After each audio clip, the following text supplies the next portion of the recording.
What's going on, everybody? Welcome to the Word on Woodward, presented by Rehmann. I'm Daniella Bruce, and we'll soon be joined by Art Regner and Carley Johnston. We're here every Tuesday and Thursday. If you miss any of today's show, or you want to catch up on any of the shows that you've missed in the past, you can check out the Word on Woodward YouTube channel, or you can listen to the show as a podcast on Google Podcasts, Apple Podcasts, or Spotify. Again, that's the Word on Woodward YouTube page. We have all of our interviews from the past show, the very first show, all the way through. We have all of our interviews on there. It's really cool. So make sure you are checking that out, and also make sure you're liking, subscribing, and turning on your live notifications wherever you watch the show so you don't miss a single second. As always, you guys know we have a great lineup of interviews for you guys today. Ken Kale will be joining us shortly, and we'll have Wings senior content producer Dana Wakiji, a very special edition of Catching Up with Carley with Kids Kicking Cancer. And later in the show, Tigers manager Ron Gardenheider will join Art for the headliner. So without further ado, we're going to get into it today. Let's bring in Art Regner. Art, how are you doing today? I'm really excited that you talked to Ron Gardenheider. I'm very excited to see that interview later in the show. Yeah, we talked to him yesterday, Daniela. He's doing really, really well. You could tell. We've talked to Ron a couple of times, and I've talked to him, over the last 20 years since he was Twins manager. But he was like in game mode yesterday. I mean, there were things that he had on his mind. So I mean, he was still excellent and very gregarious young man. So that's a real good interview. I'll tell you, Daniela, I'm really excited, and I know you are too, because the U.S. Open's going on, and I love tennis. Oh, yeah. And I'm bummed that my man Rafa, my main man Rafa, the guy that I truly, I would have, if I could, I would have a poster, Casey Mize on this door, of course. Arthur would have to be up there, but right next to him would be Rafa, and then Lou Whitaker. Those are my big three. Those are my big three for today. But actually, the tennis has been great. It's interesting because so many different sports now are starting with that bubble and and controlled, and it seems that maybe we're getting it down. So. From a sports aspect, that's really, really good. So, as soon as the show's over today, I'm watching a bunch of tennis, and the Tigers are off, and we got great hockey coming up. I have not watched much of the NBA, even though that's everything that everybody tweets about is the NBA right now and what's going on with them. But when Detroit teams aren't involved, it's kind of tough, except if it's hockey, of course, for me. But anyway, in a nutshell, I'm doing fine, Daniela. I'm doing fine. Great answer, Art. Great answer. Yeah. You mentioned your big three on the day. Let's get into the big three presented by our friends at Chevy. And today, the first topic of the big three, we're going to take a look at the last night's Tigers game. They did snap that 6-game winning streak that they were on. Let's take a look at the highlights. Top of the first, Adrian Hauser getting the start from Milwaukee, and the Tigers did not make it easy on him. Willie Castro at the plate with the bases loaded early on, and it's a soft tap down the first base line. It hugs the line, and somehow this ball stays fair. It rolls probably 15 to 20 feet from home plate, and somehow it stuck right on that line. Incredible. Castro with the infield single and an RBI. Tigers lead 1-0. Jorge Bonifacio now at the plate, and he hits a fly ball to center, and it goes way back. It takes one hop and bounces over the wall for a ground rule double. 2 more runs score, and the Tigers take a quick 3-0 lead. Now the bottom of the first, Spencer Turnbull on the mound for the Tigers. And here's the 2-2 pitch to Christian Yelich. Swings and misses. Turnbull with his first strikeout on the night. Jump to the top of the third, Kristen Stewart up for Detroit with the runners on the corners. He sends this one to shallow left for an RBI single. Candelario trots home. Tigers lead 4-0. Bottom of the third now, and it's Keston Hiura at the plate, and you could hear this one. He sends it deep to center field, and it's gone. Hiura makes this a 1-run game. Top of the fifth, and here is the 3-2 pitch to Willie Castro. He gets a hold of this one, and it's just out of the reach of Justin Smoke, and it's another RBI single for Castro. He's 3 for 3 on the night, and the Tigers have the 5-3 lead. Bottom of the fifth, it's John Schreiber on the mound now, and Omar Narvaez up with bases loaded, and he's going to break the bat on this one, sending it to shallow right. It's just out of the reach of Jonathan Schoop, and a 2 RBI single. We now have a tie ball game. Next batter up, we've got runners on the corners, and it's a line drive. Jonathan Schoop doesn't miss this one. He's got the catch and a heads-up play to get Narvaez out in the double play to end the inning. Bottom of the seventh now, Joe Jimenez on the mound for the Tigers, and it's a tie game. The bases are loaded, and Eric Sogard is at the plate. Here's the 0-2 pitch, and he lines this one deep to center. The catch is made, but it's deep enough for the tag and the score. Brewers lead 6-5. Bottom of the eighth, Buck Farmer now on the mound for the Tigers, and Jace Peterson up for Milwaukee. This ball is sent deep to right center and out of here for a 2-run shot to cushion the lead for the Brewers. It's now 8-5. Top of the ninth and the last chance for the Tigers. It's Victor Reyes at the plate, and there's the swing and miss to end this game. The Tigers snap a 6-game win streak, allowing the Brewers to come back from what was once a 4-0 deficit. Art, this was one of the tougher nights that we've seen from the Tigers bullpen.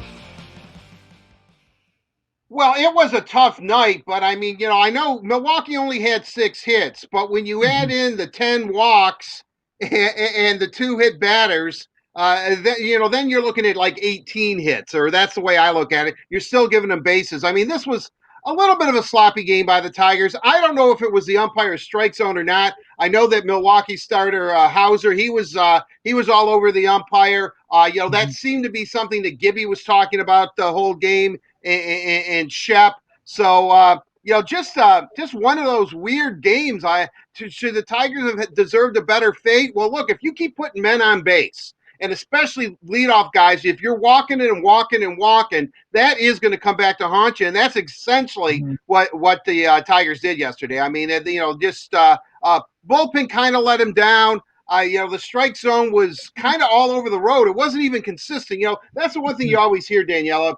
Whenever you go into a room and you want to talk about officiating, guys usually, regardless of the sport, don't say a whole lot unless it's JT Barrett being stopped by Michigan, and them saying that it was a first down in the overtime game. That was a really bad call. That was really a bad call. But for the most part, they will tell you we can handle bad officiating if it's consistently bad, because they're professional athletes or high caliber Division I athletes or whatever. They can handle bad calls or a strike zone. It seemed that the strike zone fluctuated from inning to inning, and that is really, really difficult. And I think that I think that the umpire, unfortunately, and officials should not be part of the game, kind of got into everybody's head, Milwaukee's too. So it was just a strange game and how long did it last? Like 16 hours? I mean, when you have a lot of walks, I kept looking at, my God, when's this thing going to be over?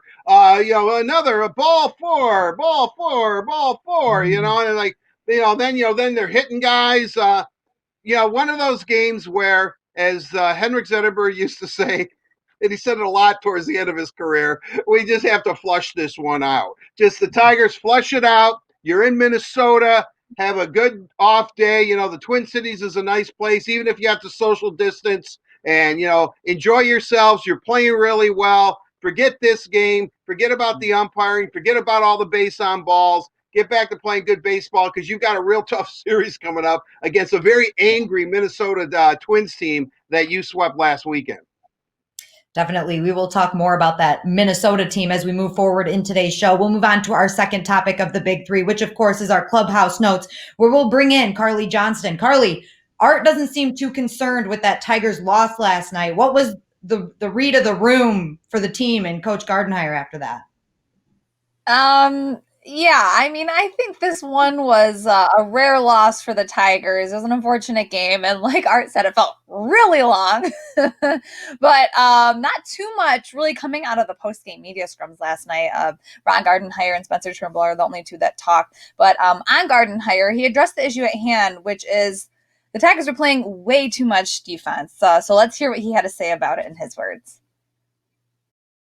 It was a little bit of labor of love. We just, like I said, when you're out there playing defense and runners are on the bases, it takes away from your offense. We've always said that, and that happened tonight. Not too much to say about it. He was not happy about the 10 walks, but another one of those defensive players that he was talking about who didn't have the best night that they could have, Spencer Turnbull on the mound, who spoke to the media after the game. He said his mechanics weren't on point and he's feeling a little stiff, so let's hear from him. Yeah, I mean, I felt really good in the first 2 innings, and then in the third, just started battling my mechanics.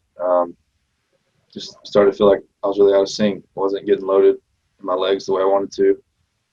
Like I said, I don't think it was the back. Just got out of whack and was kind of fighting myself after that. Stuff was just a little off after that. Danielle, you asked about what the temp of the room was, and the guys, their answers were pretty short. I think they were a little upset about the game last night, how it turned out. But again, unfortunate that the Tigers couldn't come out with a win, but looking forward to the series against the Twins. I mean, as Art was saying earlier, they swept them before, so I think they could go 2-0 and look to get back to over 500. I agree with you, Carly. I think this off day will definitely help them, and tomorrow they're going to be able to bounce back with that doubleheader. Thank you so much for that report, Carly. We'll see you later in the show. You guys make sure you're using the hashtag word on Woodward. Carly will be looking all over social media to find some of your questions and comments and thoughts. So, Carly, we'll talk to you later in the show. Absolutely. Thanks, guys. Moving on to number 3, our third topic of the big 3 today. Our MLB Pipeline came out with their rankings of the farm systems around Major League Baseball, and the Tigers system ranks at number 2. If you weren't excited about this Tigers team already, you've got to be pretty excited now. That means that the guys that we have coming up that will be future Tigers are ranked number 2 in the entire MLB. Well, certainly, again, you have to tip your cap to Al Avila and the Tigers staff. It begins with the general manager and their director of scouting. He puts that whole organization together, and the Tigers have done a great job. I mean, it's one thing to have high draft picks, but the real thing that you really have to do is make sure that they're real players. I mean, you can see how many busts do you see and all that, and it really looks like the Tigers have been hitting, no pun, have been hitting home runs in the draft lately. I mean, when you talk about, the Torkelson and Mize and Skubal and Manning and, Faedo and Riley. And, we can go on and on and on about, positional players. It looks like Dingler is doing a great job down there in Toledo, the catcher from Ohio State. And so everything seems to be coming together. Derek Hill is up, a number 1 draft pick.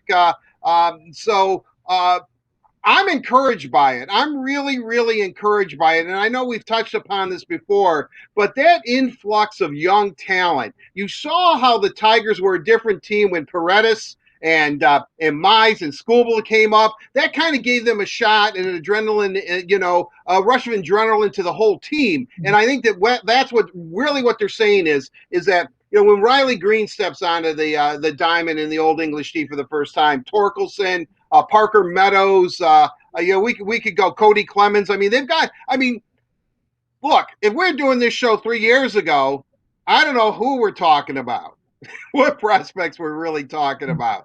Now it seems it's unlimited. It seems to be unlimited. That is a good sign. I know that Jim Kalis, who is the main guy for MLB Pipeline, puts this together, one of their chief scouts, and we had him on on the headliner. And I remember asking him, do you think the Tigers could get better in a hurry? And he says, no doubt.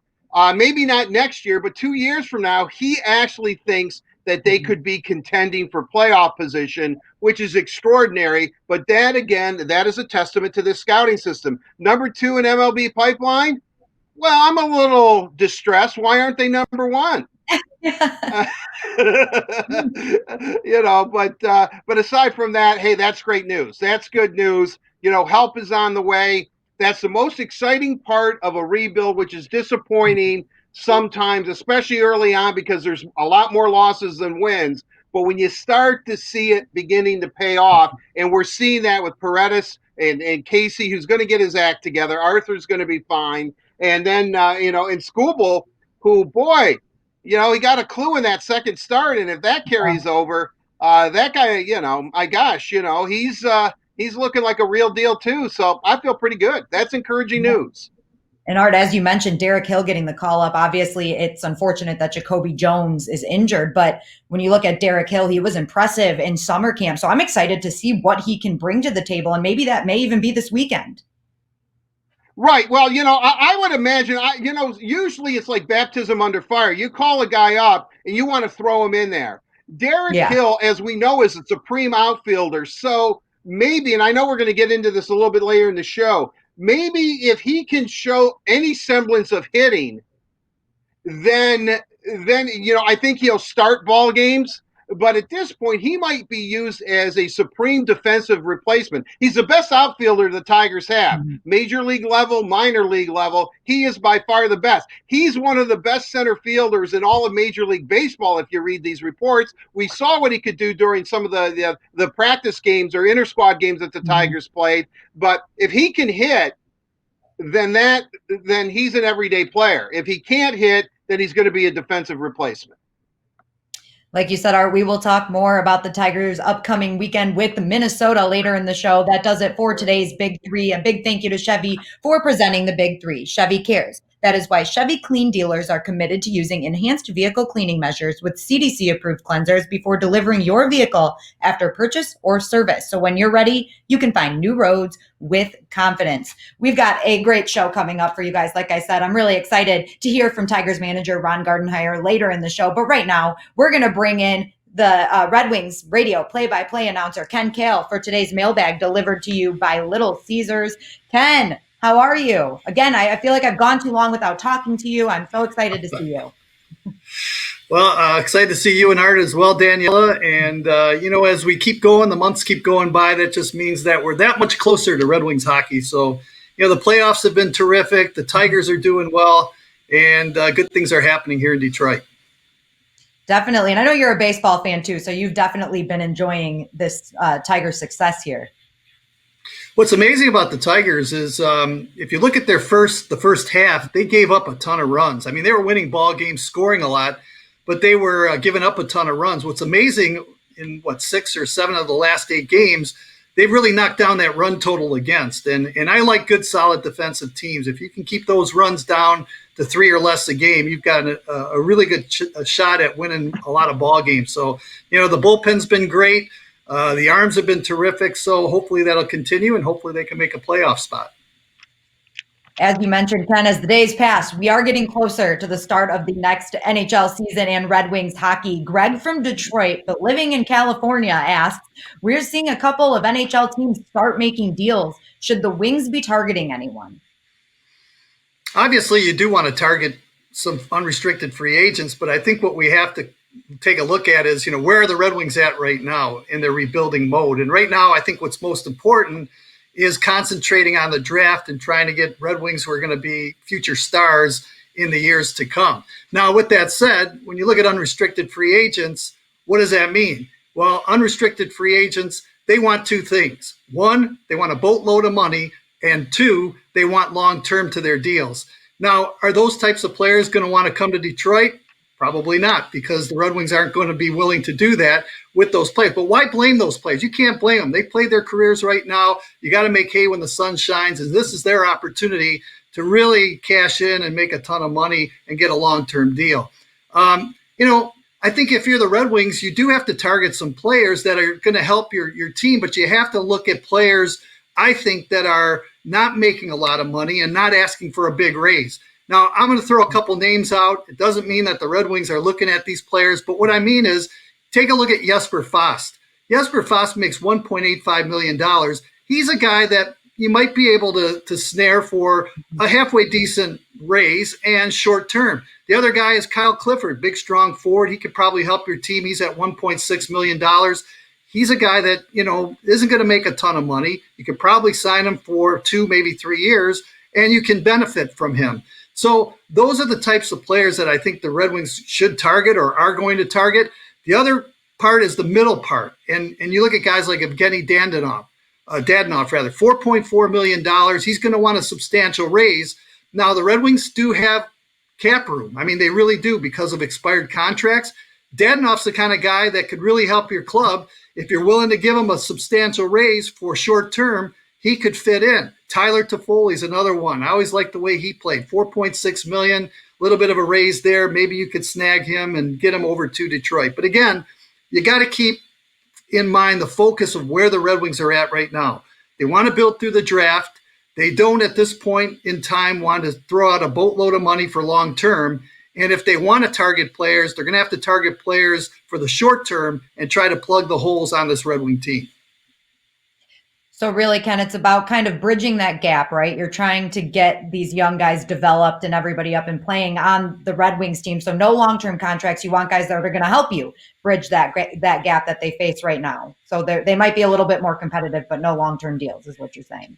Well, it just looking at Steve Yzerman, Daniella, and Art, I mean, you just look at the way he runs his club right now. He's not going to sign players for long-term deals, not at this point. Now, if the Red Wings were a Stanley Cup contender, then that's a little bit of a different story. Right. I think, and we'll talk a little more about the salary cap later on, but the thing that the Red Wings have right now is they do have money if they want to spend, but on the other hand, you got to be wise about how you spend that money.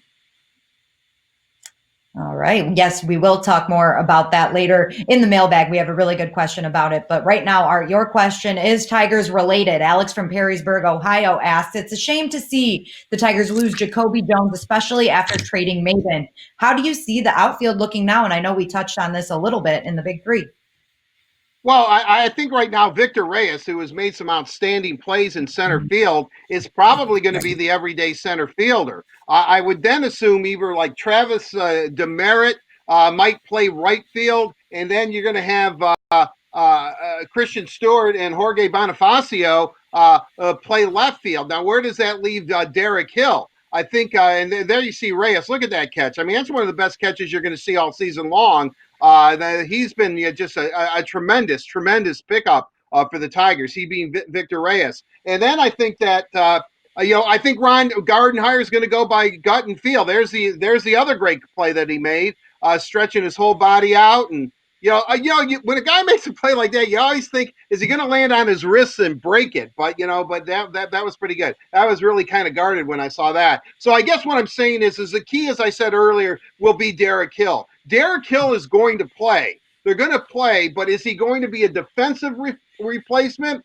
But with Reyes in center, I think ultimately what they would like to have is probably if Hill can hit, Hill in center, Reyes in right, and Stewart and Bonifacio in left. And then you let some of the other guys, Demerit, give him some time in there. I think like Willie Castro plays all over the field, you could even use him. So it's kind of weird. And we talked about the Tigers farm system just seconds ago being, number 2 in Major League Baseball pipelines as the best 2 system. But I think what we're also seeing, we're seeing the Tigers have some depth.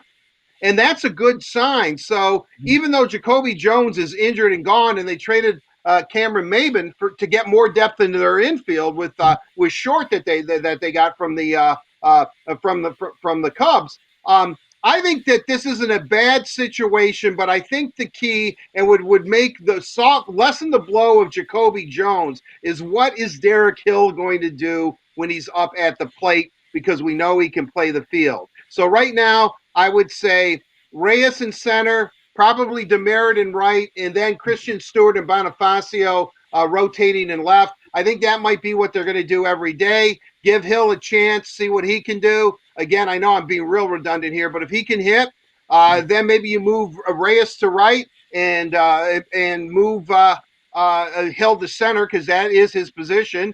And then Stewart, Bonifacio, Demerit, left field, who's ever hot, let them play left. A great point, Art, that it's encouraging to see the Tigers building that depth. That's really what we're looking for as the Tigers move forward to building a more competitive baseball team. And Ken, as you mentioned, we're going to talk a little bit about that salary cap now. A great follow-up question to what we asked you earlier. Bill from Grand Blanc asked, which will be more valuable to the Red Wings during the offseason, the number 4 pick or the cap room? Good question from Bill from Grand Blanc. And I think right now at this point in time, the number 4 pick overall is what's key and what's important to the Red Wings. Expired contracts, we talked about that a little bit earlier. Red Wings now have some cap space, and they can play around with that a little bit if they choose. They don't have to spend to the cap. They can, wait for a trade deadline deal or something, but at least they've got some wiggle room there as far as the cap. But to me, the importance for the Red Wings moving forward is the draft and making sure that they make a good selection at number 4 and they make other good draft picks in the other rounds, the subsequent rounds. And down the road, you need to see those second, third, fourth, fifth round draft picks. They're diamonds in the rough, and you need to see them start to shine and grow and hopefully one day be solid NHL players for your team. So, I don't want to say it's easy to pick a top 4 pick, because of all the hype and you really see those players play a lot. But to me, the diamonds in the roughs, if you can find guys in the 3rd, 4th, 5th round that someday become big parts of your team, that's really key. And that's where the Red Wings are right now. I look at it as a bonus. If you have a salary cap that's you've got a lot of space to maneuver with and work with, that's one thing. But again, the Red Wings are in rebuilding mode. They want to make sure that they draft right, draft well, and really make sure that they focus on the players and get them ready to be solid Red Wings in the years to come. As we know, Ken, Steve Yzerman likes to build through the draft, and you just saw they have a lot of picks in this upcoming draft. So I think you're right that it's going to be more important for the Red Wings to draft well, opposed to using their cap space in the right places there. For the last question, we have one more question for both of you. Art, you can answer first. Corey from Flint asks, I know you've answered this before, but who are the Wings picking for? I've been thinking more about this and trying to figure out if Stützle or Byfield could fall. Well, first of all, I think Kenny's right on. I think, about free agency, I think if Steve, we always talk about the Red Wings going over the cap. Well, depending on how it works out, they're going to have to hit the cap's floor, not the ceiling so much. I mean, I don't think Steve's not going to spend money just to spend money. I think if they're going to sign a long-term deal, it could be a defenseman. I'm not saying Torrey Krug. I like Kyle Clifford a lot. Toffoli, I like all those guys that Ken mentioned. But I will say this. If they sign anybody long-term, it's going to be a goaltender. I think that would be it. They're definitely going to bring in a veteran goaltender. Bernier is in the last year of his deal. Unfortunately, Jimmy is not going to be coming back, and so that's what to look out for. Who are they going to draft 4th? Well, I'm pining for Askarov, the goaltender, and I know that Steve is. I know that Steve is definitely, because I'm pining for him. I can't believe I was able to get that word in today. That it's not going to happen. It's just not going to happen. So Askarov's probably off the board. I know that Cole Perfetti seems to be the guy right now that everyone's talking about. Size really doesn't matter as it did in the NHL. Most of these forwards that are being linked to the Red Wings are great scorers, but they're not the biggest guys around. So, but that shouldn't matter. So is Perfetti the guy? I am still going to go with Jamie Drysdale. I don't think Byfield and Stützle, if they fall, yes. But Cole Perfetti is the guy that everyone's linked if they go forward. I think that this will be the guy that they would take. I mean, he's got outstanding numbers. He really, really does. And, he could be a very, very special player. But at this point where the Red Wings are at, and they need help all over the board, bringing in Jamie Drysdale gives you so many young defensemen under 24, and many of them right-handed shooting defensemen, which are at a premium in the NHL. I think that gives Steve a little bit more maneuverability. So I would say I'm going to stick with Jamie Drysdale, but if it's Askarov, I would be extremely happy. And if Steve believes that Perfetti's the real deal, that that he can come in and quite maybe even make the Red Wings next season, maybe he would go that way. But I'll say Drysdale at this point. I just think you can't get enough defensemen, right-handed shooting defensemen. He's the smartest player in the draft from what I've heard. He can run a power play, makes a great outlet pass out of his zone. definitive number one defenseman, number one, not a one or a two, a definitive number one. You put him with Mo Sider. Yeah, I know they're both right-handed. Ken Daniels, I hear you. But but they're good enough where they, the other guy can play the left side. I'm not too worried about that. So Ken, following that up, I'm with you, Art. I think it is probably going to be Drysdale too if he's on the board. But one thing that we have talked about on the show is the possibility that LA might want to go with the defenseman at 2. And if that does happen, then that would mean Byfield or Stützle will be on the board at 4. Ken, is that a real possibility?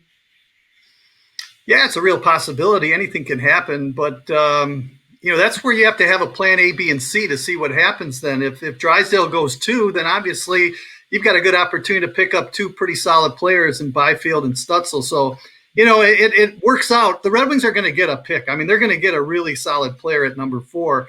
But I have to laugh because, I watch the NFL and all these mock drafts in the National Football League, and, people go over hundreds and thousands of times, and, all the drafts are totally different. But what really matters is what happens on draft day. And the other thing, too, is we don't know what Steve Yzerman is thinking. And what I mean by that is that he has the opportunity to pick players outside the box. And a good example of that was last year when he selected Mo Sider. Nobody expected him to pick Mo Sider. But the reason why Steve picked Mo Sider is because he liked the way his game was suited to the NHL style of play. Now, we as fans and broadcasters and writers and hosts and everything else, we look at it one way. But I'm going to tell you something. Coaches, general managers, they have in their mind what the long-term goals of this team are and how they want to select players to fit into those long-term goals. That's why when you see a pick like Mo Sider, you scratch your head as broadcasters and writers and everybody else, and you say, how could he do that? Well, it's easy. It's because they see the game differently than we see it. So can Byfield, can Stützle, can they move down? Sure, they could. If you do land one of those 2 players, they're solid players, they're great picks, and they're going to be good pros in the National Hockey League. That's the key for Detroit, I think, right here, Daniella and Art, is the fact that no matter who the Red Wings pick at number 4, this is a deep draft, they're going to get a solid player, whoever it may be.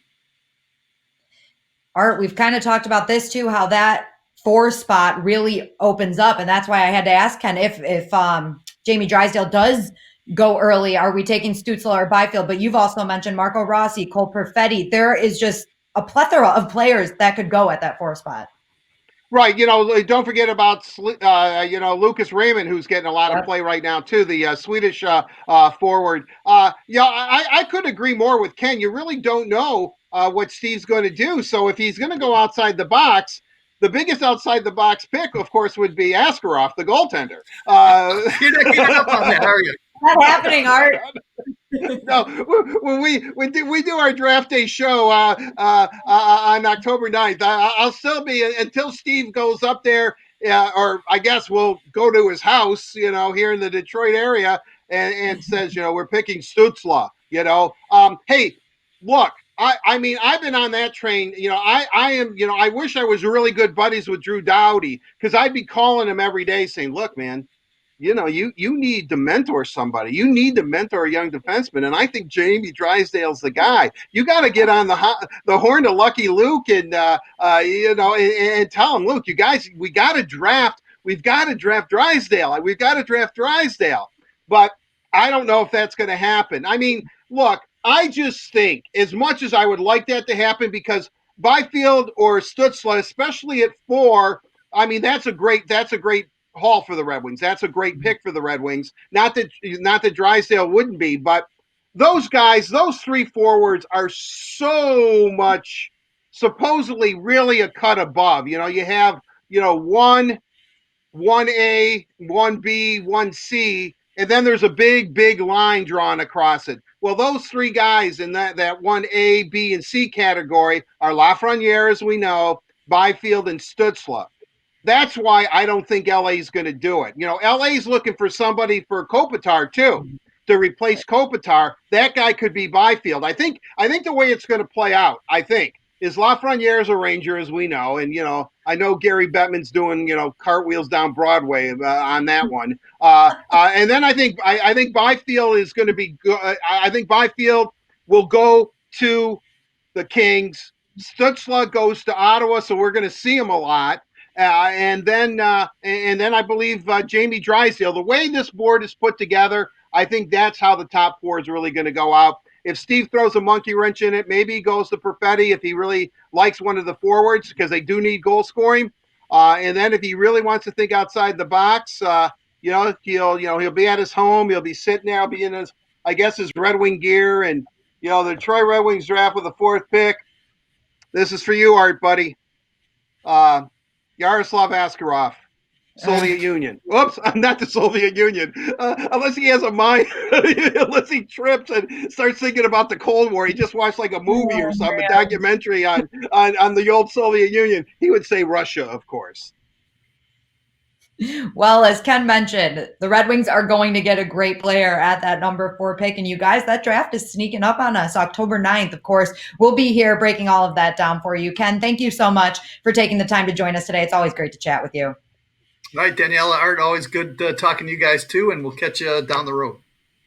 See you, yes, Kenny. We will soon, Ken. A big thank you to Little Caesars for delivering the mailbag. Little Caesars proudly introduces their hot and ready pepperoni cheeser. You get a large pizza topped with classic pepperoni, fresh mozzarella, and a toasted Parmesan and Asiago cheese crust for just $7. Try our no-contact pizza portal or delivery from Little Caesars. We're going to talk more NHL playoffs later in the show with Red Wings senior content producer Dana Wakiji. And for the headliner, Art will be joined by manager Ron Gardenhire. Very excited for that one. But right now, as I mentioned earlier in the show, Carly has a very special interview today. It's time for Catching Up with Carly, presented by Meijer. And today I'm joined by founder and director of Kids Kicking Cancer, Rabbi Elamik Goldberg. How's it going, Rabbi? It's great. Pleasure to meet you. Pleasure is all mine. Okay, so I wanted to talk in recognition of Childhood Cancer Awareness taking place on Saturday. And I want to know, how did Kids Kicking Cancer start? My first teacher in the world of pediatric oncology was our daughter. At the age of 2 years old, she was diagnosed with a leukemia, which unfortunately in 1981 was not the very treatable disease it is today. She was an amazing little girl. She would tell the docs at UCLA during a bone marrow transplant, no medication today, please. And she'd tell the 5-year-old kids in the clinic not to cry. So she was my first teacher. And a number of years later, I found myself directing a camp for kids with cancer. And I came upon this 5-year-old child in the infirmary being held down by 2 nurses. The third nurse has a large syringe to plunge into his chest. It was so counterintuitive to me. He was screaming something awful. I just yelled, "Wait!" And they all stopped. Even the kids stopped screaming, and they looked at me. I didn't have a clue what I was going to say next. I just said to the nurses, "Could you give me 5 minutes with this child?" And they were happy to leave. The little boy looked at me like I was the governor. I had just stayed his execution. And I walked over to this child, and I said, "I'm a black belt," which doesn't mean anything. The little kid said, "Wow." I said, "You want me to teach you some karate?" He almost jumped off the table. I explained to him, in the martial arts, you learn that pain is a message you don't have to listen to. You can breathe in this amazing chi, this energy, and push out pain and fear and all the bad stuff. Watch me. And 5 minutes later, we're doing a simple Tai Chi breathing technique. 20 minutes later, they took the needle out. And he looked up at the nurse and he said, "Did you do it yet?" And that's when Kids Kicking Cancer was born. That's beautiful. What an incredible story. So that's how it started. Can you tell me about where the program is at now? So we began our program with 10 children at Children's Hospital of Michigan. This was 21 years ago in 1999. And now we're seeing children in 93 facilities in 7 countries, with our goal to lower the pain of 1 million children by the end of 2025. So we're now spreading through Africa. We're working with kids who have 0 pain medications. And we're teaching them how to use their powerful breath and to push out darkness and pain and fear. We installed at the beginning of COVID routers in African hospitals to stay in touch with our children when we couldn't physically go in. But ultimately, teaching the children that they have this power, that they have this light, allows them to not only self-regulate, but our mantra is power, peace, purpose, that the children, when they do this and they push out pain, fear, and anger, we ask them, what's your purpose? And children all over the world yell out, to teach the world. They become teachers. We've actually done functional MRIs, brain scans. I'm also a clinical assistant professor in pediatrics at Wayne State University in the medical school. We've done brain scans looking at the children's brains.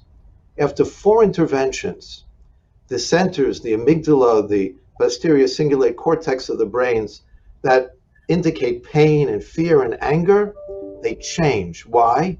Because the children are able to feel this power, and then they have a purpose to teach the world. I love that. The power of positive thinking. That's really impactful.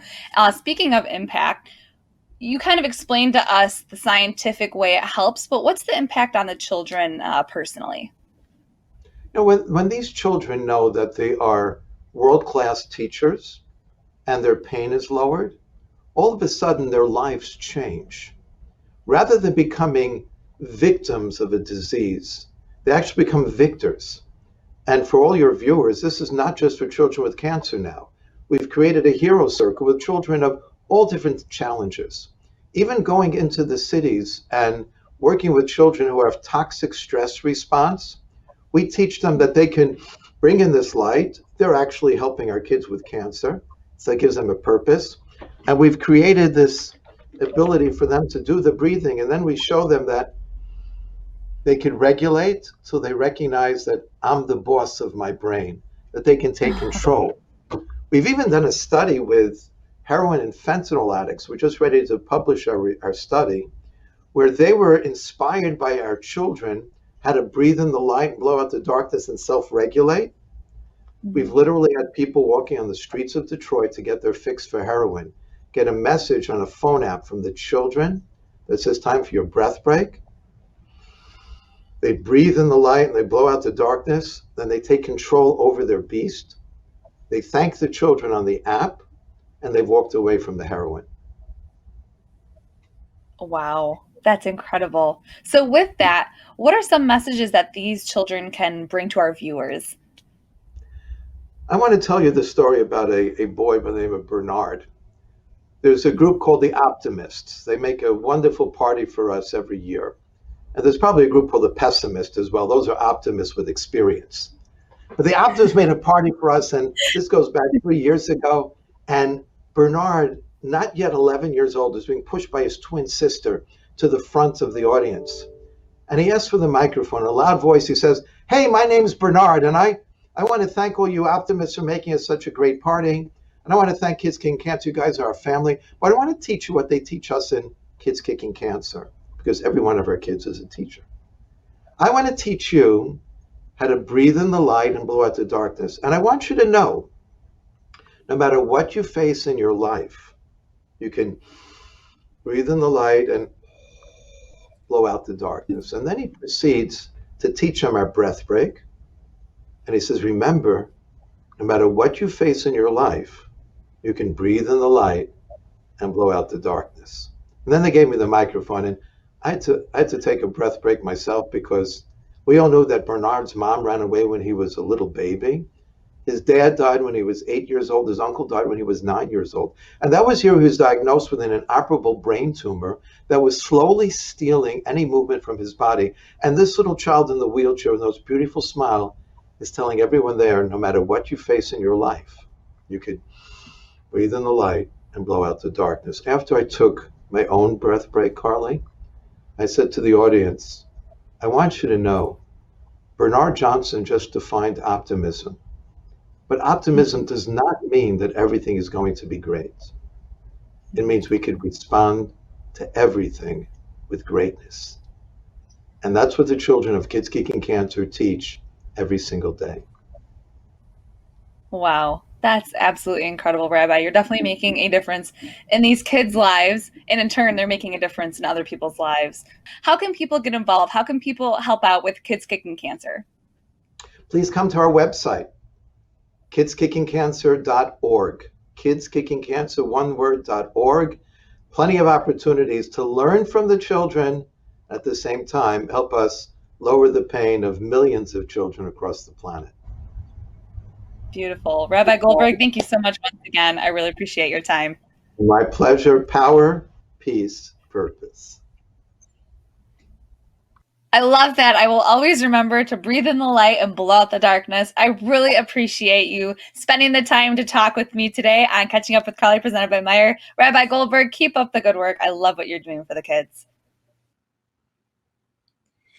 Thank you, Carley. That was a very inspirational interview, and I agree with you. Everything he's doing for the children is amazing. So keep up the good work. Now we're going to get into Bet You Didn't Know, presented by PointsBet Sportsbook, an official gaming partner of the Detroit Tigers. And of course, we're going to bring in Carley for this too. You guys, the Tigers are heading into Minnesota to face the Twins for a doubleheader tomorrow. They've got a day off today, and we know that the last time they faced Minnesota, they swept them at home, which was last week. So when we previewed that series, I talked a lot about how the injury-riddled Twins would have some trouble against the Tigers, but were injury-riddled. That's the key statement in that sentence there. In the past few days, they have activated 3 big pieces with former AL MVP Josh Donaldson, former Gold Glove center fielder Byron Buxton, former All-Star pitcher Michael Pineda, and they have 3 additional players ready to come off the IL.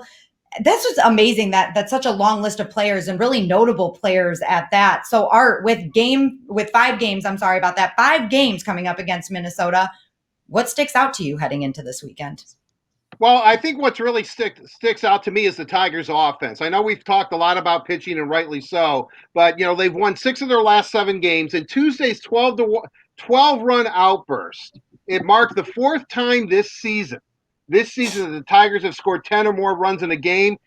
Last year in the full 162 game schedule, they only did it 5 times. So, I mean, their offense is really picking up. The Bengals have now scored 7 or more runs in 5 of their last 7 games. Because the offense has come to life, the Tigers in their last 5 ball games lead the American League in hitting, on base percentage, slugging percentage, which is a really testament to way these guys have decided that, hey, we've relied on pitching, we've kind of let these guys down, and they've really, really picked it up. So, when you can lead on base percentage, slugging, average, and OBS, I got to tip my cap to them. I really have to say that the Tigers offense has really come to life. I mean, they scored 5 runs last night and kind of left some ducks on the pond, as they say. But pitching kind of let them down yesterday. The strike zone was all over the board. They gave up a lot of walks, 10 walks. You're not going to win many games that way. But offensively, and it was still good to see with 5 runs. Now, I want to give you another stat, which is really interesting about where the Tigers' offense was. Last year, in the month of August, their team batting average was 261, their on-base percentage was 318, and their slugging percentage was 433. So obviously, right now, 321, 385, and 532. I got to tip my cap to the offense. I think the offense has come alive, and really going to need that. You win and lose as a team. We've been in enough rooms, we've covered enough rooms that you hear that guys all take accountability. If when you bring up one aspect of a game that isn't going well, players don't want to hear that. They say it's all of us. Well, right now, okay, pitching wasn't great last night. Obviously, 10 walks and 2 hit batters, but offensively, the guys still scored 5 runs. They got some big hits. They're still getting it together. And so that's what I've got to say. To me, I still think, Minnesota's going to be they're going to be tough. The pitching matchups are, going to be rough for the Tigers, but I think they have confidence, and they've shown that they can hit the baseball now. And, Jonathan Scope, he's going to be all psyched up, right? I mean, he's going back to Minnesota. Gardy, spent 23 years with the Minnesota Twins organization. The last 13 as manager. And when Gardy goes back and when Scope goes back too, that invigorates the rest of the team, because they know that's an important spot for them. That's his old team. That's Gardy's old stomping grounds. And so this is going to be a big series.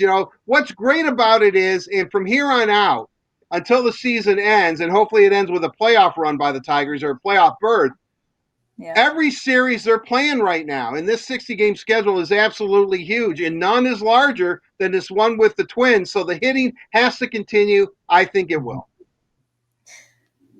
Definitely. So Art likes the hot offense, which even in that loss, like Art said, has been pretty good at through 5 innings. They were great. So I don't think that's anything to worry about there. And especially with an off day today, rest up, take some time to recuperate, and they'll come back tomorrow. Carly, what will you be looking for this weekend?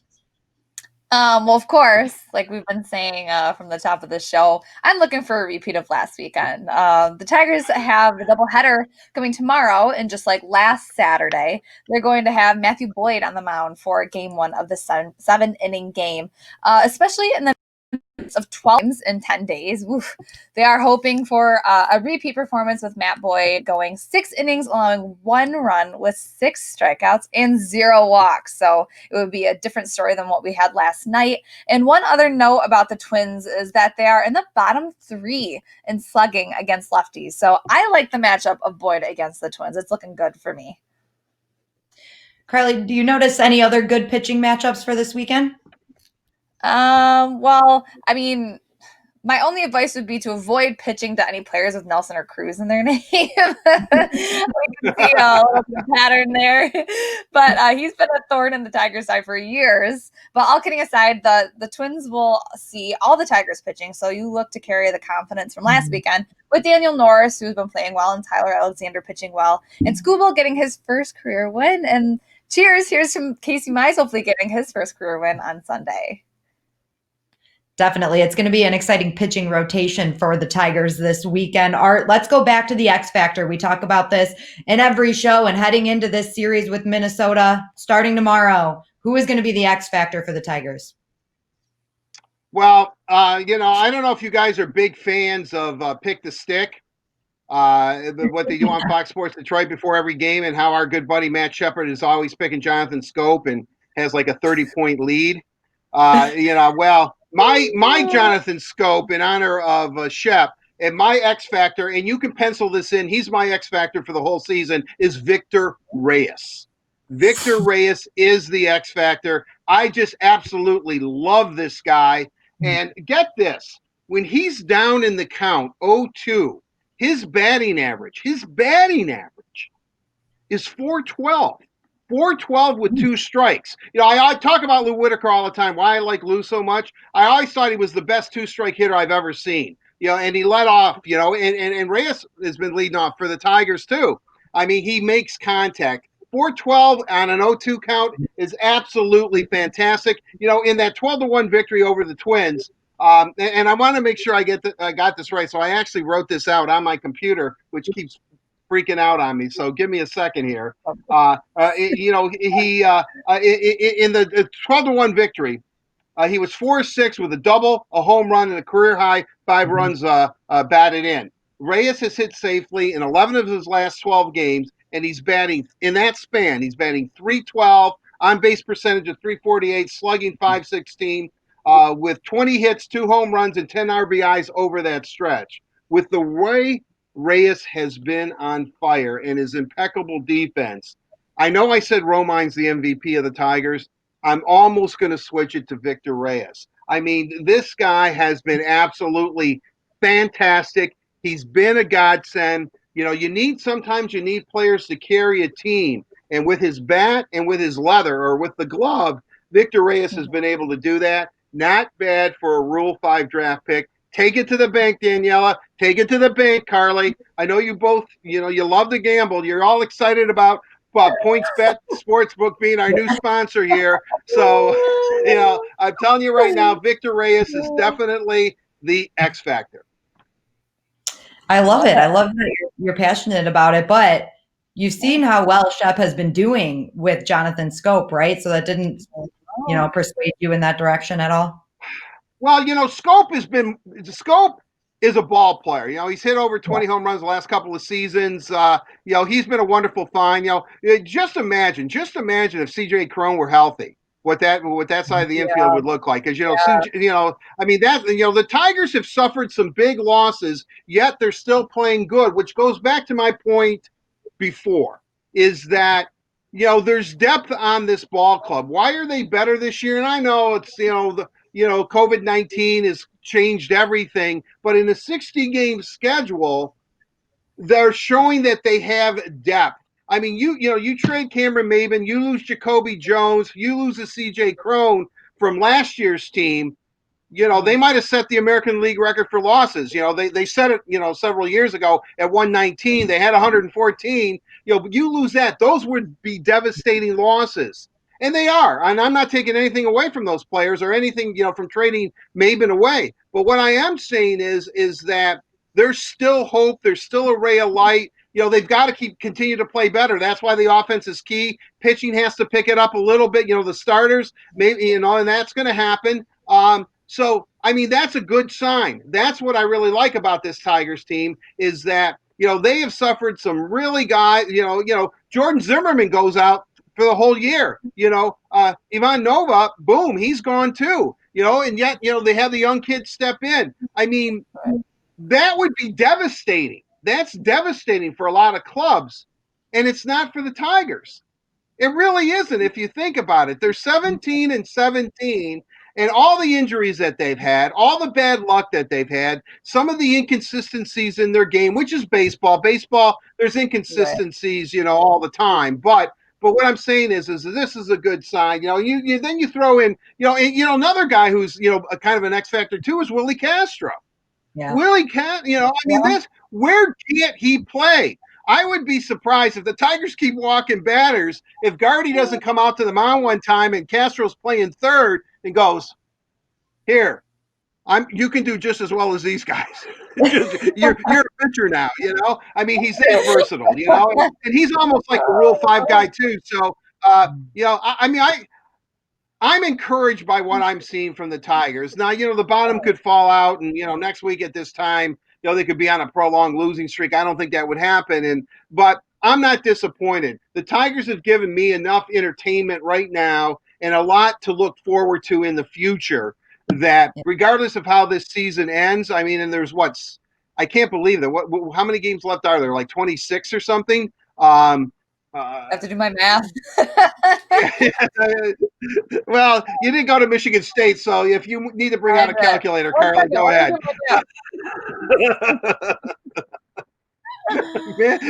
I think it is 20. I think it is 20. So they played 34, right?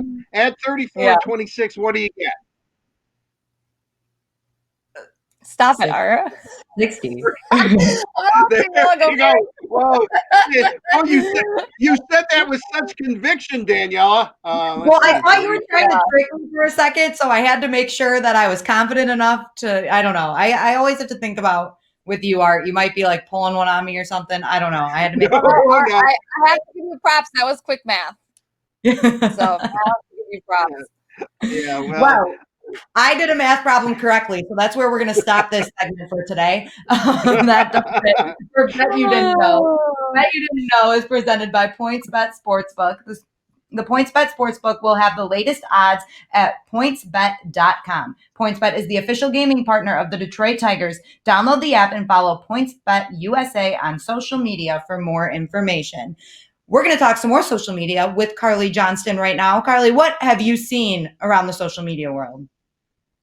Well, I'm going to start off first with Illich Companies, who just really said they're doing an awesome thing. The Detroit Tigers and Detroit Red Wings have announced a partnership with the Michigan Secretary of State's office to support the United States presidential election and encourage voter participation in Detroit and throughout the state of Michigan. So see that they tweeted that earlier. For more information, head on over to the Illich Company's Twitter to check out that link to the article. And then on to the Red Wings. Philip Zadina, he's back on Twitter, and he made his debut by tweeting that the best hockey fans, of course, are from Detroit. I mean, we already knew that, right? But great to hear it from Z, and welcome back to Twitter. And then for the Tigers, following Kristen Stewart's home run on, I believe it was Tuesday, he threw up the Wakanda sign, Forever Wakanda, in honor of late Chadwick Boseman, who played the Black Panther, a pivotal role in the superhero world. Once again, don't forget to submit your questions. We'll answer them later on in the show for the bigger Let's Socialize segment. Daniela? Thank you, Carly. That's right. You guys make sure you're using the hashtag Word on Woodward. Carly will be all over our social media channels looking for your thoughts, your comments, your questions, anything for Let's Socialize later in the show. You guys, we still have a huge interview for the headliner with Tigers manager Ron Gardenhire coming up later. But right now, we're going to talk some more Red Wings hockey because, as Philip Zadina just told us, we've got the best hockey fans in the entire world. So for Downtown Hockey Town, presented by Labatt Blue Light, today we're going to bring in Dana Wakiji, senior content producer for the Detroit Red Wings. Dana, how are you doing today? I'm doing well, Daniella. How are you guys doing today? I'm doing really well. And one of the reasons is, Dana, both of our picks to win the Stanley Cup, Colorado Avalanche, have forced a Game 7 after the win last night. They've had some goaltending issues. Robinson played so well. So what do you think? Are you feeling the same way I am? Hey, they've got the momentum on their side for sure. So we will see. Well, and, they've got the best player right now in Nathan MacKinnon. He's leading everybody in points. I don't know if you guys saw the Sportsnet tweeted out a little stat a little while ago that he's got, God, how many points now? He's got 25 points in his first 14 games, which is the most since Wayne Gretzky had that many points in his first 14 playoff games. So I thought that was pretty impressive anytime you're in the same company as Wayne Gretzky. Well, yeah, when you're talking about the great one, but, let's be honest. Then we're talking about Michael Hutchinson, and he cannot be used in the same sentence as the great one. I mean, Hutchinson is kind of a journeyman goaltender. The only thing that I like is that Toronto traded him, and I think he's won more playoff games than Toronto has this season. I should probably double check that, but Hutchinson has played really, really well, so you have to be happy for him. I mean, he's been in 3 games in this playoff run. He started 2. He's 2-0. He has a save percentage of .938, and his goals against is 1.86. And and Dallas didn't get a whole lot of shots on net.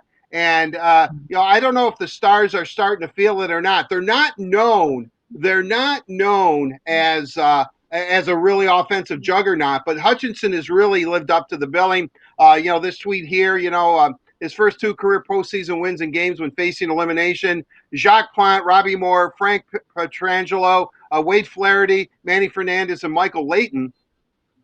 There's some pretty, Jacques Plante, obviously, without question, one of the greatest of all time. So he's making history, but I really think that, Dallas, watching it last night, I think in a weird way, if you watch what the Stars were, they're sitting there, it's kind of like, I can't believe we're losing to this guy. How can we be losing to Michael Hutchinson of all people? But that's what happens. Dana knows this very, very well. Ken Holland has this, his recipe for playoff success is your best players have to be your best players. There's 4 steps to it. Your goaltender has to play lights out. You have to be basically injury-free, and you need a little bit of luck. So, and 2 of those 4 are Michael Hutchinson right now. I mean, he's playing lights out, and Colorado's lucky because this series could have been over. And so we'll see, and again, there's some, Khudobin has played really, really well for Dallas, but, Rick Bowness keeps being asked, the Dallas coach, well, you're going to play Ben Bishop? Are you playing Bishop? Are you playing Bishop? And he said again last night, he's unfit to play. I don't know how many times he has to say that, but he keeps saying it over and over and over. So we're going to see guys that weren't expected to be in net in a crucial Game 7 in both ends of the ice. You'd think like Khudobin was the guy that you would give the nod to. Okay, well then Dallas is in pretty good shape. But with Hutchinson playing, I mean, my gosh, I mean, you have to. This is going to be great. It's a Game 7. It's a Friday night. The crowd is going to really be into it because they're all piped in, and so it should be great. Look at that pass by McKinnon now. I mean, that is world class. Nathan MacKinnon could be right now, no offense to Leon Draisaitl and Connor McDavid, but he could be the best player in hockey going right now. I mean, that pass last night was good. But, I don't know. I know you two are like, bringing out the Avalanche blue and maroon or whatever the hell their colors are. And, you're all real happy about it. But not so fast, young ladies. Not so fast. I'm telling you right now. Don't sleep on the Stars tomorrow. Don't sleep on the Stars. We're not sleeping on the Stars for sure. Yeah, but Nathan McKinnon definitely is in the conversation for best player. Definitely. Oh, no doubt. No doubt. I mean, that kid is, he's a very, very, very, very good high. And, and he's doing what he's doing. Going back to Ken Holland's theory, your best players have to be your best players. He's pretty much taken the Avalanche, put them on his shoulders, and, is driving that bus right now, and he could be driving them to the Western Conference Final. And what you said is true, because if Dallas wants to win this series, then guys like Sagan, Ben, they've got to be the Stars' best players, because they haven't been the last couple games. Dana, another Colorado Avalanche player that has been impressive throughout this whole series. And I know you're a big fan of Cale Makar, the rookie. He's been playing lights out, and that is another reason that Colorado has been able to force this Game 7. Oh, yeah, there's no doubt about it. I mean, and I think it's exciting because, he was the 4th overall pick. So maybe the Wings will have that kind of same luck, that in a few years they'll have a Cale Makar on their hands or somebody close. And the other thing that's exciting is, this kid is 21 years old. And along with some of these other young defensemen, it's really exciting in the league to see what he's doing, what on the other side, what Miro Heiskanen is doing for Dallas. In fact, Heiskanen leads all defensemen in scoring with 19 points. And then, of course, you have University of Michigan's Quinn Hughes for Vancouver, who's not even 21 yet, and he's playing extremely well for the Canucks. So it's a great time for good young defensemen in this playoffs. Yeah, Dana, you mentioned. Go ahead, Art. I knew you were going to have a follow-up. Anyway, go ahead. I was just going to say, I mean, if you look at it, Heiskanen has 19 points, Makar has 15, and Quinn Hughes has 14. And those are all, those all have exceeded what the rookie record was for points going into for a Stanley Cup playoff. Now, I love Heiskanen in his draft year. The Red Wings were drafting ninth, and they took Michael Rasmussen. And I remember talking to Craig Button about it, and he was all over Heiskanen. He says, this guy, he's going to be a premier defenseman. He's talking to me about it. And I said, well, what are the chances that he drops to the Red Wings at 9? And Craig Button gave me one of the best quotes I've ever heard. He goes, if Miro Heiskanen is there at number 9, if he's there at number 9, Ken Holland will rival Usain Bolt as far as sprinting up to that podium and taking him. He goes, because there's no way it's going to happen, but you are going to see him dart up to the stage, and he would beat Usain Bolt. That's how quickly Ken Holland would go to make that pick. That's how much they love him. That's how much they want him. And obviously, he's proven it in Dallas. I mean, and again, that goes back to what I was talking about earlier. That's why I'm not so sure that you can sit on Jamie Drysdale at 4. Unless you really think Cole Perfetti or Steve goes out of the box and takes Askarov. I don't know how you can not take Drysdale. Everything I've heard about him, he is cut in that Makar and Hughes mold. Heiskanen is a little bit different player. He's a little taller. He's got a great skill set. And at the end of the day, as much as I love Quinn Hughes and Cale Makar too, Heiskanen could be the best of his generation. I mean, he is really that good. He is really that impressive. But that's why I think the way the defensemen are and Drysdale, Hiskanen's big, Makar's like kind of average size, and then Quinn Hughes is not very big. Drysdale falls somewhere in the Makar category, right-handed shooting defenseman. So I just think that I think it's going to be tough for him at 4. I know I'm all over the road here, but those 3 young defensemen are almost making me lean towards Drysdale for sure at 4.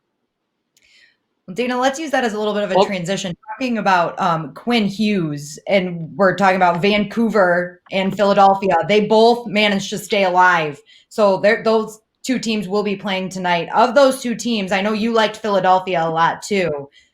What team do you think has the best chance to force a Game 7?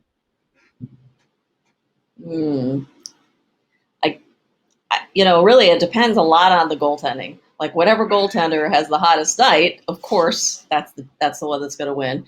I mean, but we've seen some weird things go on in the playoffs. So it's hard to say. Philadelphia does need a little bit more, I think, from Giroux and maybe Voracek for them to really get past, the Islanders. And the Islanders are going to need Barzal to play for sure. I know he's game time decision, and I know Couturier is a questionable thing for the Flyers tonight. So the Flyers definitely need Couturier as well. So I still think probably it's more likely that the Islanders will win that game. Yeah. I think with Barry Trotz, well, look, I mean, Philly was a team, don't sleep on the Flyers, I was saying before this all started. Carter Hart, I think has played pretty well. He's going to have to be outstanding. Dana's absolutely correct. I mean, in order, I think, for this Flyers to win this series against the Islanders, I think they're going, Carter Hart's going to have to be the difference. He really is, because, a Barry Trotz team, they're defensively sound. They don't give up much. They wait for your mistakes. And I just think that it bodes well for the style that the Islanders play and the coach that they have. But Carter Hart could be the difference, certainly in that series. And then in the other series, obviously, Thatcher Demko. I'm wondering. I'm sitting there thinking, do you think he was named after Margaret Thatcher? Because Thatcher is not a real big first name. You don't hear many people named Thatcher. But You don't. I mean, that kid is, he's been great. That last game, Vegas, the Golden Knights Unbelievable. fired 43 shots at him. He made 42 saves. They win 2-1 when they're facing elimination, a save percentage of .977. So, as long as Demko can be doing that, and Robin Leonard and Marc-Andre Fleury, who, has seen some action in this series too. I mean, the goaltending's been pretty good. Markstrom, but these are two really high-end, high-caliber clubs. What I love about this series is that these teams go up and down the ice. They're not shy about being aggressive offensively. That's what I really, really like. And that's why, again, going back to Dana's initial point, that's why goaltending is so important. Whoever gets the best goaltending, and you got to think, Thatcher Demko, can he do it twice? Well, Michael Hutchinson's been pulling it off for I was just going to say he wants to be the next Michael Hutchinson. Right. So, maybe it can happen. I mean, in a crazy playoff year, maybe that's what's going to happen. When it's all said and done, the Islanders win the cup, and Thomas Greiss, of all people, is like the MVP of the playoffs or something. Nothing. I wouldn't put anything past me. Right? Yeah. That's just the way it is. It's definitely exciting. Dana, before we let you go, I want to ask you one Tigers question, because I know that you spent a lot of time covering the Tigers as well. So you have to be pretty excited with the way that they have been playing lately, and they've got an off day, big series coming up with Minnesota. Just really, how excited are you? Are you amped that the Tigers are competing in September? Oh, definitely. They're a lot more fun to watch. And I'm going to be honest, I tried watching them last season. I did, but it was a tough watch. This season is completely different. I think they're a lot better defensively. They're fun to watch. I'm a little sad that Cameron Maven left, because I remember when he got drafted and they brought him up and we got to meet him when he was just a kid. But so he's a great kid. But I love Ron Gardenhire. I've always loved Ron Gardenhire, way back to when he was with Minnesota. I would literally go over to the Minnesota clubhouse just to talk to him and to Torrey Hunter and some of the other guys, because they were just a nice bunch of kids. So I think there's a lot of things that are going well, and obviously Jonathan Scope has been fantastic. And I think some of these young pitchers getting this experience is absolutely invaluable for the future. So even though they might be struggling a little bit now, they'll still benefit from it in the long run. Because if you remember when Justin Verlander first got into the big leagues, his first few starts, he didn't do that well, especially against Cleveland. And then he's become an unbelievable pitcher, Hall of Famer to be. So it's great experience, and it's going to be fun to watch the rest of the way.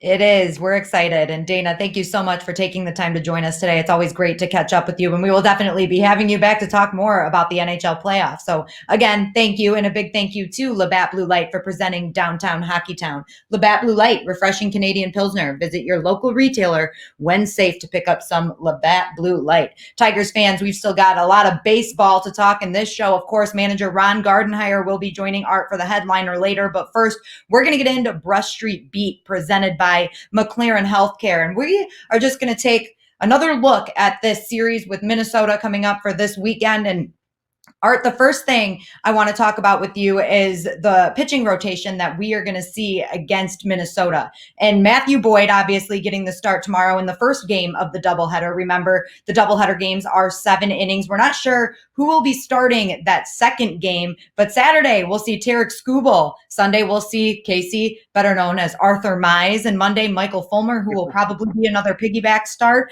Looking at this lineup, Art, who are you most excited to see? I have to tell you, I'm excited to watch Matt Boyd pitch again because his last start really seemed like he was the Matt Boyd that we expected him to be at the beginning of the season.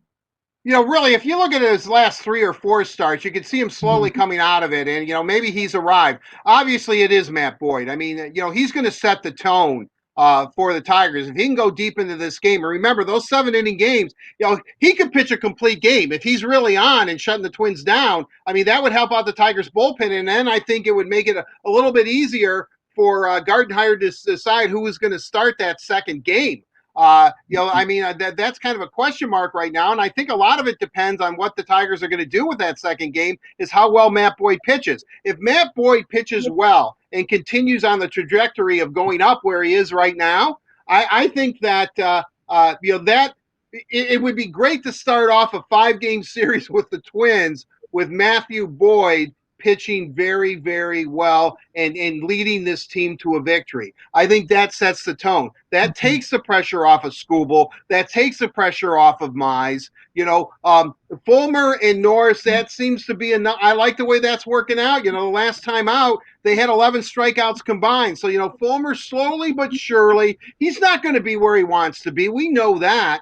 But that'll be cool. And Norris, I know he gave up a home run, the first time, last time out. But when you look at that, those many starts, I think that's, I feel good about it. I really feel good about it. But it all begins with Matthew Boyd, because if Boyd can pitch a 7-inning complete game, I mean, that's on everybody's Tigers wish list, is that he does that, wins that first game, sets him up nicely, the rotation, even if you have to use a couple guys in your bullpen maybe to get through the game number 2. Again, it's only 7 innings. That's a key. I mean, that is a big, big key. We forget that. So we're talking 14 innings as opposed to 18. It only sounds like a 4-inning difference, but that's a lot. That's taxing. 4 innings is really taxing. So I like the 14-inning games, and but Boyd is the key. Boyd is the key. The 7-inning games, way to go. Doubleheader. Maybe baseball will adopt that in the future. You never know. That would speed the game up, especially after last night's game. Did that game end yet? Last night's game, is that over yet? That was a long one. I remember flipping away, and then I went back, and I was like, "Oh my gosh, it's only the bottom of the 4th. What's been going on?" So yeah, that's how that game went for me. When you're walking 10 guys, you're throwing a lot of pitches, and then they're fouling pitches off, and you're thinking, oh man, I mean, this game was like going, it's like, my gosh, I mean, it's going to be breakfast time before this game was over. It was a long one last night, but again, Daniella, I couldn't agree more with you. Matthew Boyd, he's going to set the pace, and you know what? And what I love about Matt Boyd, when we've had him on, he knows it. He knows that. That picture of when they called up Mize and Skubal, of the 3 of them sitting there all masked up in the dugout and talking, that's the kind of leader that Boyd is. He's talking to those guys. He's pumping them up. He's trying to give them the lay of the land, so to speak. And now Boyd is Boyd knows that if he can go out on the bump tomorrow and pitch hopefully a complete game or a very good 6-inning game, and then give it over to Soto or whomever in the bullpen to close the game out, that would set the Tigers up nicely for a very, very, very big series against the Minnesota Twins, who are getting healthy and are going to be angry when they see the guys come out in that old baseball cap with the orange Old English D on top of it. They will be. Art, I did want to touch on Tarek Skubal really quick too, because Dan Dickerson was on the show. I think it was Tuesday. He's on a lot. So I think it was Tuesday's show that he said, working with Jim Price, he heard Jim Price say that Tarek Skubal is one of the best left-handed pitchers, if not the best, that he has seen come through the Tigers organization. And obviously that is a very small sample size when it comes to Major League Baseball games. But I don't think we talked enough about that statement, because that's a huge statement coming from Jim Price. Well, there's no doubt. I mean, he said his stuff is the best he's seen. And let's be honest, Right. I pointed out the fact Mickey Lolich wore 29 for the Tigers. Jim Price caught Mickey Lolich, who is, I don't even think, is the best left-handed starter in Tigers history. I really do. Mickey, so that's quite a testament for him to make. And what I really, really liked, and I know I brought this up with Chef about Tarek Skubal, is that from his first start to his second start, he seemed like a different pitcher. He seemed like a different pitcher. He has supreme confidence. He has the stuff, though. He has the velocity. He knows he can throw it by guys, and he calmed himself down, and it is electric. And you could see where a guy who was rated ninth drafted ninth, kept moving up the charts as far as Tiger prospects. You could see it. I go, wow, this is kind of a weird name, at that point, because I watched the show Power, I was calling him Tariq Skubal, but it's Tarek Skubal. I kept seeing it over and over, and he kept ascending. He kept going up and up and up, and I can see why. I mean, his stuff is electric. He's left-handed, and when Jimmy Price says something like that, who is not prone to exaggeration, he really isn't. Jim's a real straight shooter. When he said that, you're right. And you have to perk up and you have to listen to it. And again, I think he wears 29 for a reason. I don't know if he has some sort of sentimental value with that number, but I think if we're up to the Tigers, they gave him 29 because that's Mickey Lolich's number. And if he can be the left-handed starter that Mickey was, then, Tigers have quite a find in Tarek Skubal. Art, there's something else that you've mentioned a couple times during this show, the Rule 5 draft. So I want to talk about that, expand on it a little bit more. For people that don't know, just in case we are listening or we have people listening that don't know, players drafted at 18 or younger need to be added to a club's 40-man roster within 5 seasons, or they become eligible for the Rule 5 draft. And players drafted at 19 or older need to be protected within 4. So somebody very notable that the Tigers picked up in the Rule 5 draft with the first pick in 2017 was Victor Reyes. And I think the biggest point to make here, Art, is that some of these really small moves that might seem insignificant at the time that they're made can really make a huge difference in building a baseball team. Well, right. I couldn't agree with more. I mean, I really like the Rule 5 draft. I mean, really what it's designed to do is that really good organizations can't hoard young talent. You either have to give them an opportunity, either put them on your roster, or you're going to have to make them available in the Rule 5 draft. Now, the thing about the Rule 5 draft is, and you can see it over the years, the Tigers have drafted guys that are Rule 5. They have to stay on your major league roster. They have to stay on your big club that entire season if you draft them, if you take them. They have to be there. So Victor Reyes didn't play a whole lot, but he was on the roster. He was on the roster, and I can remember, he would come in and they go, well, he's a Rule 5 guy. They're going to see what they have in him. The Tigers really like him, but they didn't play him a whole lot. They just let him be on the roster, because if you don't, then he has to go back to his club. Meaning, in this case, Reyes was at Atlanta, I believe. I'm going off the top of my head. He'd had to be returned to the Braves if the Tigers didn't keep him on their roster the whole year, and they did. And thank God that they did. The latest Rule 5 draft is Ronnie Garcia that the Tigers have right now that they got off the Yankees. And, it's really in descending order. When the Rule 5 draft happens, the team that has, unfortunately, the worst record, in this case, the Tigers, you get to look at all the Rule 5 guys that are out there, and you get to pick somebody. They picked Ronnie Garcia. They picked Victor Reyes the year before. And I think that what's really good about this, or what's interesting about this, is that, baseball's the only sport I think that does this. You can have a second round of the Rule 5 draft. If another team wants to pick, and it doesn't happen very often, But let's say, you go through, you give all like 30 teams or whatever the chance to pick a Rule 5 guy.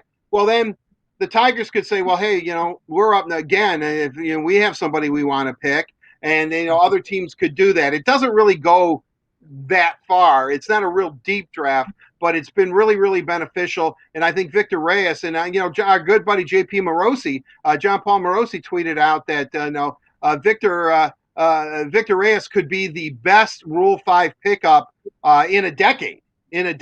And so, and he's really proving it, and he's a real interesting case. I think the Tigers were like his third team that he's been part of.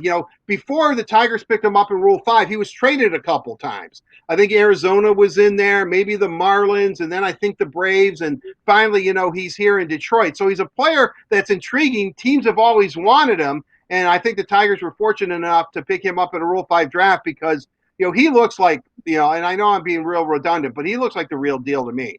I mean, Victor Reyes, Ronnie Garcia, he's come in and he's performed admirably. He's going to go nowhere either. So Rule 5 benefits teams, and the way the Tigers have drafted lately, you have to think the guys that they're picking in the Rule 5, they do their homework, that these are legitimate ball players that have a chance to be Detroit Tigers for a long, long time. I love the Rule 5. I love the Rule 5 draft. I really like it. I really, really like it. And I think it's a good idea. That way, like a team like the Yankees, who are, no salary cap in baseball, they could keep all their young talent and hoard them up and just pay them, a king's ransom just to stay there. But I like the fact that baseball wants to have some sort of competitive balance because they don't have a salary cap. I think that, Rule 5 is one way to do it. That means that like Riley Green has a couple of more years before the Tigers have to put him on. First of all, he's going nowhere. He'll never be a Rule 5 guy, but that could happen. That could happen. Well, I was actually going to say that, Art, because the Tigers do have so many young prospects in their system right now. Is that something that they will have to worry about eventually? Is that because they're all kind of similar in age? That's a great point. You've got to think, though, we heard too much about Cody Clemens and, the Parker Meadows, Jake Rogers. I mean, these are guys that are all part of the mix. Could they lose a player in Rule 5? Yeah, certainly. I'll tell you, not to keep mixed things here, but, the Red Wings faced this in the waiver draft because, they kept them overripe. There were certain times where guys were out of eligibility, minor league options. So the Red Wings had to expose them to the waiver wire just right after training camp and before the regular season started. I think everybody that they've ever exposed to the waiver wire has been claimed by other teams. Martin Firk was claimed by another team. They've always get claimed by other teams. They'll take a chance on Detroit prospects because the Red Wings have drafted so well over the years. And if you look at it, the Red Wings are facing it with Evgeny Svechnikov. Svech has to make the team this year, or he is going to go into the waiver draft, and he has to clear waivers. That's very similar to what the Rule 5 draft is. It gives young players who are in a system and maybe buried a little bit, or teams want to hide.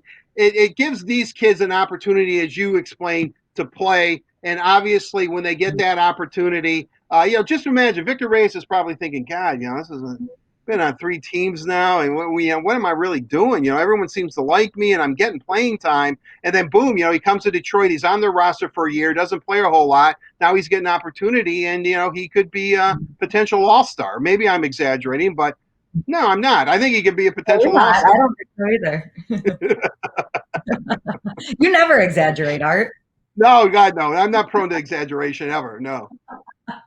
Well, that does it for Brush Street Beat today, everybody. Brush Street Beat is presented by our friends at McLaren Healthcare. So a big thank you to McLaren for presenting Brush Street Beat right here on The Word on Woodward. You guys, I've talked about it a couple of times. Ron Gardenhire coming up shortly. But first, I did want to remind you of a contest that Miller Lite is running. The Tigers and Miller Lite are teaming up to give our fans the chance to win autographed Detroit Tigers and merchandise and some great Miller Lite gear. Enter online to win one of 72 Miller Lite home run kits from now until October 12th. So make sure you check that out. There's some really great Miller Lite and Tigers stuff in those packages. You'll definitely want to check that out. That runs through October 12th. But now, as we've all been waiting for, let's toss it to Art and Ron Gardenhire. Thank you, Daniela. It is time for the headliner presented by Miller Lite. Let's bring in Tigers manager Ron Gardenhire. Ron, thanks for joining us. Really, really appreciate it. I guess you've been having a pretty good time lately. I mean, the Tigers are playing some pretty good baseball. Yeah, it's been fun. Everybody's chipping in, getting our starters going a little bit, and our bullpen's been fantastic, and the offense is coming around really nice. So we've got a lot of good things happening. Well, I really want to get into the Tigers. I don't want you to think I'm a complete weirdo here, but look, you were born in Germany, and it says you were born on a couch. Is that true? I was. My dad delivered me on the couch. And, he might have slapped my mother. But yeah, I was born there. My older brother was born there also. So my dad was military for 23 years. So pretty cool. I have a German birth certificate. Really? Do you really? I do. Wow. But now I would take it, and then we'll get into the Tigers. If you're born in Germany and you have a German birth certificate, are you an American citizen because your dad is in the military? I guess what I'm asking, Ron, could you run for president? Yeah. Probably not. Yeah, I could. Yeah, I have an American birth certificate also, so right. It's kind of dual. I just, as a kid, just brought it. My mom brought it home and saved it, which is pretty cool. Yeah, really. No, that's good. Yeah. That's good. All right, let's move on to the Tigers. Obviously, we're doing this on Wednesday before you play the second game against the Brewers in Milwaukee. Currently riding a 6-game winning streak. When this airs tomorrow, hopefully it's a 7-game winning streak. But I guess I'm curious. Jacoby Jones going out. Second year in a row, he unfortunately breaks his hand. He worked so hard to get to where he was today as a player and a real integral part of the Tigers. Is that a moment where you as a manager, this isn't about baseball, you put your arm around him and just, say, hey, you've done it before, you can do it again? I mean, how difficult is it when you know this guy's really, really in pain mentally and physically? Yeah, he was, in a rough spot yesterday, really disappointed once he found out broke. And then that's, some good stuff happening, as far as the medical part goes. He's definitely got it broke and he's going to get it fixed. But some good things have been talked about. So maybe it won't be as long as we originally thought, him being out. Who knows if he'll make it back before the end of the season. But, there's some pretty good talk going on that, maybe they can fix it and get him back out there. So I don't want to put words in your mouth, but he could be ready for the playoffs. Well, Jacoby. who knows? I mean, it just depends. Once they fix it, right? Right. Then we see how his rehab goes, and you go from there. Well, we always try to keep a glimmer of hope. Right. Well, yeah, I'm an optimist, so I'll definitely I'm right there with you. I'll be optimistic too. With that said, I know you called up Derek Hill today. I knew the original plan was Travis Demeritte to go and right, Victor Reyes, who's we know can play center field, and then a platoon system of Bonifacio and Stewart in left. Is that still your plan, or will Derek Hill see some time? Well, we just mix and match them all. I won't leave him sitting on the bench. He's not going to help me at all if he doesn't get at bats, and he's a above average defender. So like tonight, I've got Bonifacio out and right. Just the matchups, you start looking at it against this pitcher, what they throw, and Bonifacio in right and Victor in center and Stu out there in left. And we'll start that way to game. And then as we go along, if they bring in a left-hander, we'll probably pinch hit the Stu with somebody like Demeritte, and we might move our whole outfield around again. So we're just going to mix and match like we've been doing, kind of going through, all the good matchups for us. I told you this before. Years ago when you were Twins manager, you came on a radio show that I hosted every time the Twins were in Detroit. You were a guest. I hosted it with Doug Karsh. Besides you telling me you loved the Michigan football helmet, you talked about Twins baseball, and why the Twins were so good was from the moment a guy was drafted, he learned how to play the Twins way. And I'm kind of curious, and it's always stuck with me. Do you see similarities with what the Tigers are doing right now, with what the Twins did back then, which is really create a system that churns out players and usually is competitive year in and year out. Yeah, and that's what this organization has started doing since I've been here, and I'm sure they were doing it before I was here because they've had a lot of great players. The one thing we didn't do in Minnesota was really go on the free agent market. We believed in developing our own players, drafting as good as we can and developing them, and that's what the Tigers are doing right now. And it's going to show because we've drafted a lot of really talented people. This is going to be a good organization. It's going to get stronger and stronger. Well, the reason I asked you that was because, I started the season, why not the Tigers? 60-game schedule, that was like my battle cry for the Tigers this season. The 9-game skid, was a little bit alarming because I'm thinking to myself, wow, what's going to happen here? Because when the Tigers in the past have started to lose, they can't stop the bleeding, so to speak. This team has been able to do that. Is that because they have replenished it? There is depth. There is something. I mean, Jacoby Jones is out, but that next man up mentality, the Tigers can actually do that, whereas opposed in the past, maybe they couldn't. Yeah, we've added a few talented veterans to come in. Our young players have gotten better that are up here, are playing better, another year of experience and all those things. And you have to have that mentality. You've got some guys out there that really are getting after it pretty good, and a couple of leaders in that clubhouse. Shupe's really good leader. Cabrera's really loud now. He's happy. He's swinging, and it's fun to win. And these guys have been a part of winners. And sometimes you got to teach, some of the young guys how to win. How about doing all the little things right? If it's getting a runner over, get him over. Give yourself up and do it. And we've been doing a lot of good things like that, taking advantage on the base pass. And that all comes with experience, but also that drive, the drive to not give up anytime. And that's what they're doing. How easy does that make your job? I know it's a difficult job, but when everyone is on the same page, where you don't really even have to say too much, everybody knows what needs to be done. Well, that's the best part. I've got a great coaching staff that, believe me, they're constantly walking around. If they see something they don't like, we talk to the players. We're open about it. Hey, you got to run the ball out. You should have been on second base, and they'll agree. Yeah, I should have. I dogged it out of home plate. That if they hold themselves accountable and understand what we're trying to do and talking to them, it works out pretty good. When I look at when you brought up Casey Mize and Skubal and also Isaac Paredes, it seemed to be, I knew it breathed life into the fan base, but that seemed to kind of rejuvenate the team, regardless of how they performed on the field. But do you agree with that? I mean, when you add an influx of young talent like that kind of gets everybody a little bit jacked up.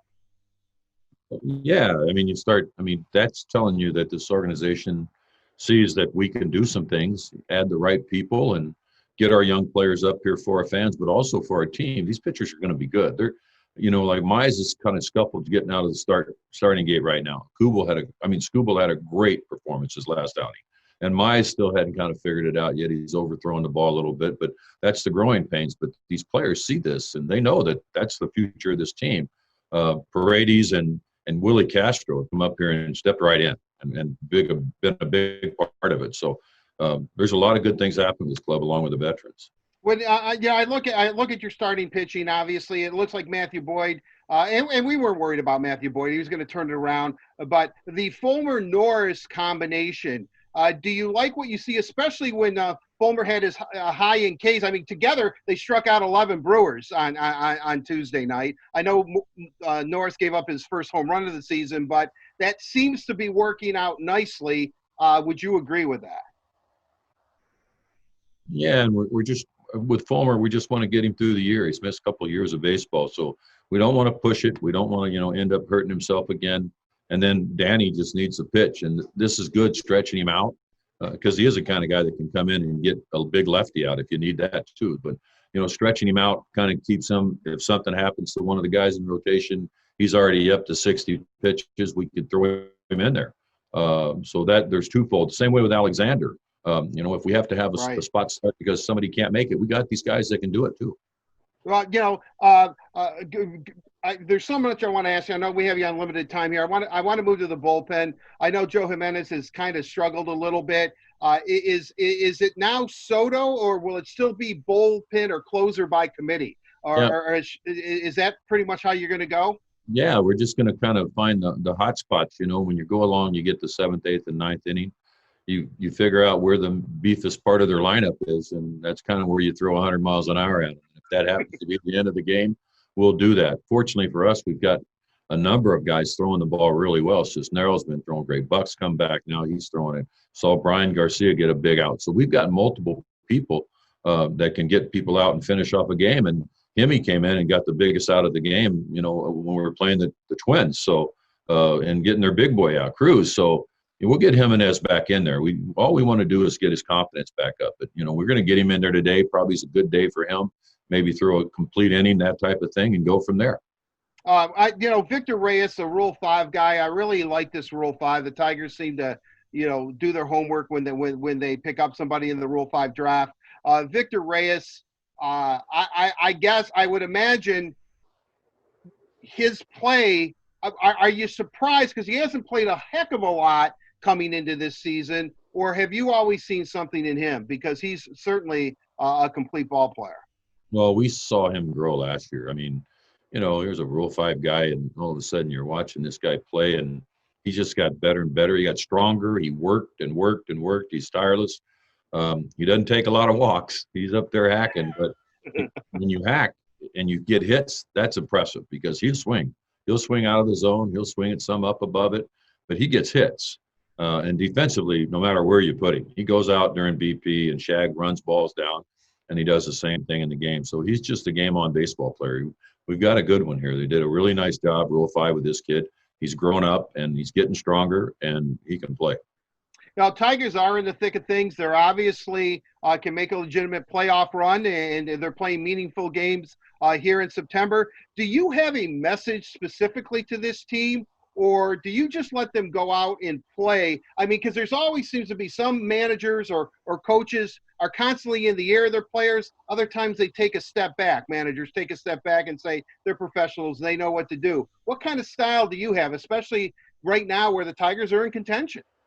Well, I've always been a cheerleader. I'm hooting and hollering in the dugout like everybody else. If I see something, if I tell one of my coaches, hey, got to run the ball out, and I might tell them to go over and talk to him. Or I walk down through the dugout and tell him, let's go. This guy, he can't beat us. This guy cannot beat us. So, you're all those little things. And we have a lot of fun in the dugout, believe it or not, because the things that we hear from the dugout, our players saying, that's entertainment. And they keep me laughing and smiling, and that's my goal. My job is to keep them up and motivated and wanting to come to the ballpark and have fun. And that's what we try to do. Brian, I know tomorrow you have an off day. It's in Minnesota. You were there for 23 years. Last 13 as manager. I don't know what you can and cannot do on your off day with social distancing, but are you looking forward to going back to a place that obviously means so much to you? Yeah, I still have a house there, and my daughter's there, so I'm allowed to go there. My daughter really doesn't want me to come because she's in the health business. So she's nervous that we're coming home, but I tell her I get tested 2 days in a row now. I've been tested. So, it's good to go home, get to see her. She's been by herself. She's not married, and she's living in my house free. You can't get any better than that. So she's doing good. Well, that's good. Now that you have a house there, we always hear about players when they go back to their hometowns for the most part. They go home to their parents' house and sleep in the bedroom they slept in as a kid. Do you stay at your house, or will you stay at the team hotel? Well, like tonight, we're getting in at 1:00 in the morning, so I'll stay at the team hotel. And then my wife will come and pick me up. She's in town too, so she'll pick me up and we'll go over there. My daughter will be at work, and I'll go check the house out and take her dog to McDonald's and get a sandwich, that type of thing. So it's all good. It's just the dog getting the sandwich, Ron, or are you going to have one too? My wife and I like them too, so that's okay. But the dog loves them. I guess that's a good testimonial for McDonald's. Yeah. Finally, it looks like you're having fun. I know that you got to roll with the punches. At this point, if you could leave maybe impart words of wisdom for Tiger fans right now, because I think, with the addition of some of the young arms that you added, the way some of the veterans like Scope, I know Chrome was a big loss, Cameron was traded, and, Jacoby Jones, but can you give them just something imparting what you really want them to know about their Detroit Tiger baseball team? Well, it's a really good group of guys that really care for each other. And if you can just see it walking around in there, there's little areas where social distancing, and the music's flying around, and a different guy gets to pick it every day, which that's why I closed my door. So, it's a good bunch of guys that care, and they know how to play. And they root for each other really, really hard during the game. And you don't get guys all mad because they're not playing that day, or at least I don't see it, because they just want to win baseball games. And we got some veterans, Shoop and those guys that know how to do that, and they're kind of leading the way along with my coaching staff. So it's a fun, and we're having fun. But a week ago we weren't having fun. So that's how the game can go. It can go so up and down, and it all depends on how we're going to do against these really good teams we're playing right now. We're playing some good teams. Well, certainly playing some good teams, but don't sell yourself short. The Tigers have been playing some good baseball. It's been a pleasure to watch them this season, Ron. That's a testament not only to the players themselves, but obviously to you and your coaching staff. Continued success. Thanks for joining us here on The Headliner. Really appreciate your time. My pleasure. Thanks for having me. All right, that'll do it. That is The Headliner, presented by Miller Lite. It is the original light beer, only 96 calories, and it is delicious and available for delivery. Daniella, back to you. Art, how did you just say my name? Daniella? I think I put a little bit of an accent on it. I heard that too. Daniella.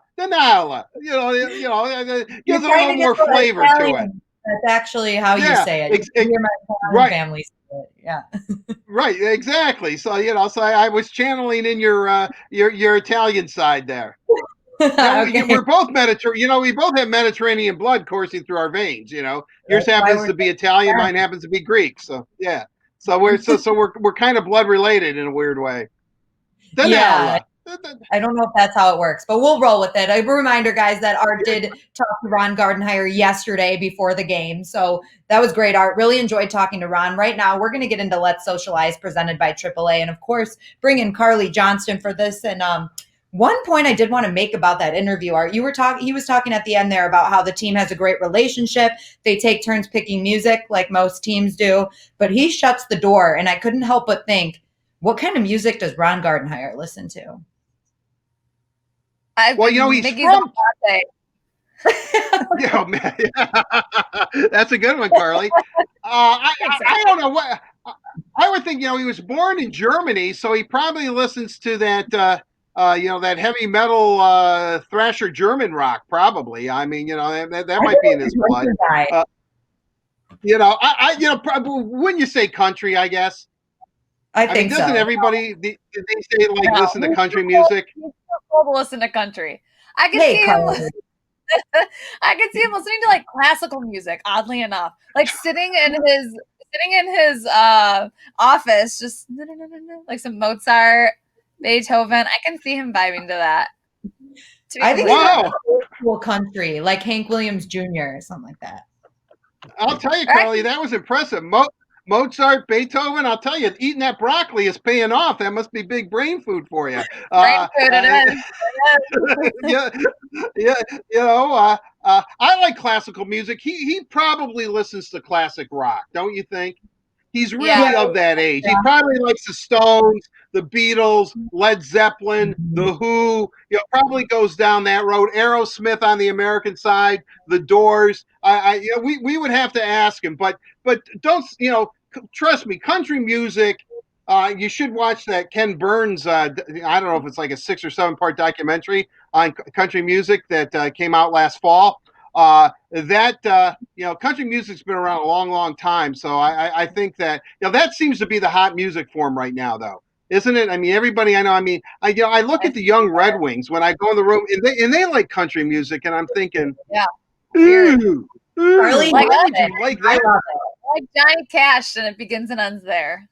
I don't even, that's Johnny not Cash, the same the Man in Black, as they have this time of day. I mean, it's like, what?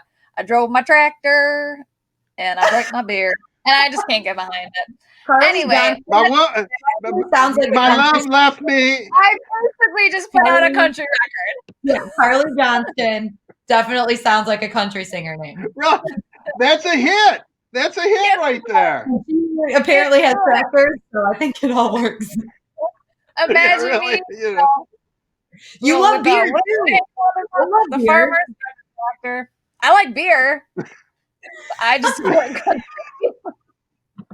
All right, Carly, I'm done interrupting you now. All right. All right. So let's socialize. All right, we got the first question up for you, and I have a feeling this is going to get you going. So let's get right into it. We had a fan ask, do you think Toronto will draft your boy Askarov with the 15th pick from the Penguins? Do you guys also like how I really emphasized the T's in Toronto? I don't know where that came from. Toronto. I think that Toronto, you know what, they could. They definitely need goaltending. You know, certainly that is a bone of contention. I know they have Jack Campbell now there as the backup. You know, good Port Huron boy. He, you know, he plays pretty well. I mean, he could still, you know, goaltending is all over the place. You know, guys that are, you know, the backup guy, David Ayers, whatever from. You know, beat the Leafs this year with is the third goaltender. I mean, it's really tough to say, but yeah, I could actually see Askarov being drafted by Toronto if he lasts that long. If Steve doesn't take him at 4, and unfortunately he's not, but if Askarov doesn't go, if the Red Wings don't take him, I don't think he's going to be there at 15. You know, I think he's a legitimate top 10 prospect. You know, he's considered to be the best goalie since Carey Price to come out. You know, I think he just has a huge upside. I really like him. He's big. He's athletic. You know, he's aggressive. You know, I like the fact that, you know, he catches with his right hand, which doesn't happen too much. You know, I think that kind of throws shooters off. They're usually, you know, on that side, it's usually the stick side for most goalies, and, you know, it's his glove hand. So I really like him. Could Toronto do that? Let's put it this way. If he's there at 15 with all the goalie issues that Toronto has, yeah, I think that, you know, definitely, you know, because defense has always been a problem for the Leafs, and, you know, they always talk about it. They bring in Tyson Barrie. They're trying to get, you know, everybody, you know, they're trying to get always the next savior on the blue line, and it sort of works out and it sort of doesn't work out. You know, Morgan Riley now is their big guy, and I understand that. But if you have a great goaltender, a guy that can steal and win games on his own, and Askarov, trust me, is in that category. Hey, at 15, I would think that, you know, let's put it this way. The Leafs, you know, Kyle Dubas, you know, picks him at 15. Then Brendan gets on the phone. Brendan Shanahan calls up Yzerman and just starts laughing. And just hangs up, you know. And then Stevie goes, "Damn you, Shanny! Damn you!" But, you know, it's kind of like Charlton Heston. Could you tell I just watched Planet of the Apes? But anyway, but anyway, yeah, I could see it happening. And the short answer is yes, I could see it happening. The short answer is yes. Solid goaltending definitely leads to a solid team. So we'll see what happens there. Yeah, a good goalie can cure a lot of your team's ills, especially if they can win games. And Askarov is in that category. We know that all too well. All right, moving on to question number 2. Daniella, we got a good question. Do you think the Tigers will bring Maben back next off season? As we know, Maben's been back and forth with the Tigers a few times. So what do you think? Well, following trend, you would want to say yes, right? Because it seems like he always finds his way back to Detroit. But I think, and this is no knock on Cameron Maben, because I think he's great and I think he's a great guy too. And the Tigers really liked him for other reasons than what he brought on the field. But we've been talking about the depth of the Tigers today. And I think that's something that you really need to look at when you look at this question. Looking at the outfielders that we have now, Art has talked about this a lot today, that there's depth there. They have Victor Reyes, Jorge Bonifacio, Travis Demeritte, Christian Stewart, and now Derek Hill being brought into that mix as well. And then you look at the farm system, and Riley Green and Parker Meadows are both down in Toledo. So my answer would be no.